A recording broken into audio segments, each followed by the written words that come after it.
je crois que cette affaire, une fois de plus, nous dit l'importance de vérifier les médias auprès desquels nous nourrissons notre intelligence, nous nourrissons notre compréhension du réel.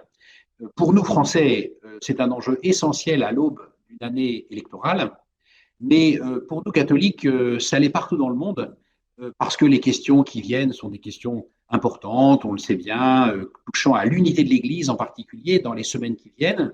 Et donc, attention à la désinformation. Attention à la désinformation qui nuit à l'unité, à la cohésion, à la communion dans l'Église comme au dehors.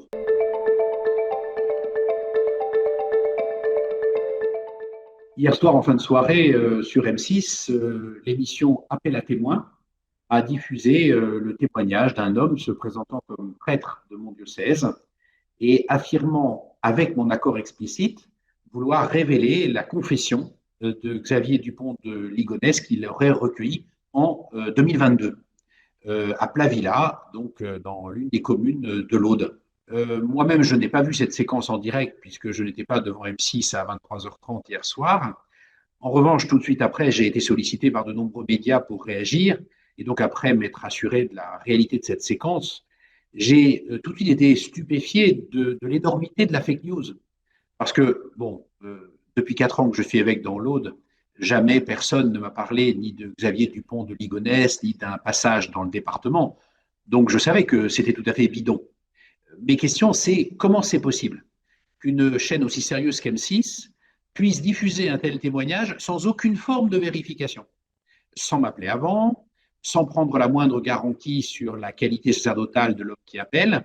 Comment est-ce possible de se prêter à un jeu aussi grossier? Et c'est pour ça que cette affaire me choque plus encore comme citoyen que comme évêque. Parce que ce qui est en jeu, c'est les fake news dont on sait le poids sur notre vie démocratique, sur notre vie ensemble.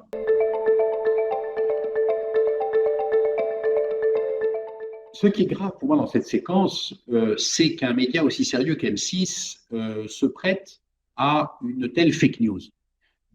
Le pape Léon XIV, dans sa toute récente encyclique sur l'intelligence artificielle, dit la gravité des enjeux ayant trait à l'information, pour qu'on puisse simplement vivre ensemble, pour qu'on puisse simplement avoir une vie commune, notamment dans le champ politique et démocratique.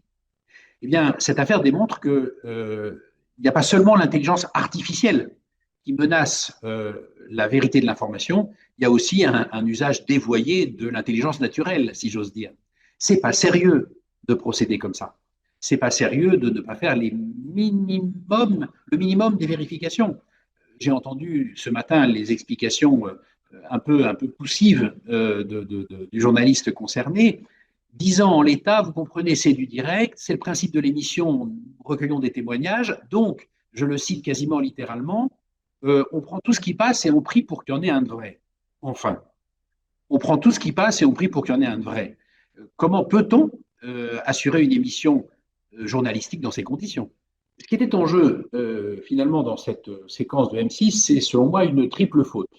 D'abord, il y a, comme je l'ai déjà dit, un mensonge dans l'information qui a été donnée aux téléspectateurs. Ensuite, il y a un propos qui est de nature diffamatoire par rapport à moi comme évêque, parce que je n'ai pas le pouvoir de lever le secret de confession, même le pape n'a pas le pouvoir de lever le secret de confession. C'est un secret absolu. Et donc prétendre que j'aurais donné cette autorisation à cet homme, quoi qu'on pense par ailleurs du principe du secret de la confession, c'est, en fonction des règles internes de l'Église, m'exposer comme évêque à des sanctions graves. Donc il y a cet aspect diffamatoire contre moi aussi dans cette affaire. Et puis il y a également la mise en cause d'une communauté religieuse qui existe bel et bien, puisque cet homme s'est situé à Plavilla, et que dans cette petite commune qui est située à la limite entre l'Aude et l'Ariège, il y a effectivement les frères et les sœurs de l'agneau qui n'ont rien demandé à personne. J'ai eu les responsables de la communauté dans la matinée qui d'abord m'ont dit qu'il n'y avait jamais eu de prêtre de ce nom-là dans la communauté et qui surtout m'ont dit que jamais ils n'avaient accueilli Monsieur Dupont de Ligonnès dans leur mur. Donc il y a aussi cette mise en cause d'une communauté qui n'a rien demandé, qui est grave et qui m'a conduit donc à saisir le directeur général et le président de l'Arcom.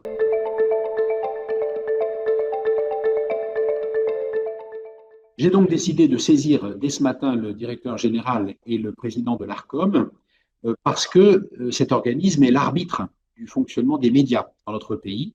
Donc, c'est à cet organisme de dire les fautes qui ont éventuellement été commises par rapport à l'orthodoxie professionnelle du métier de M6 et à prendre les éventuelles sanctions.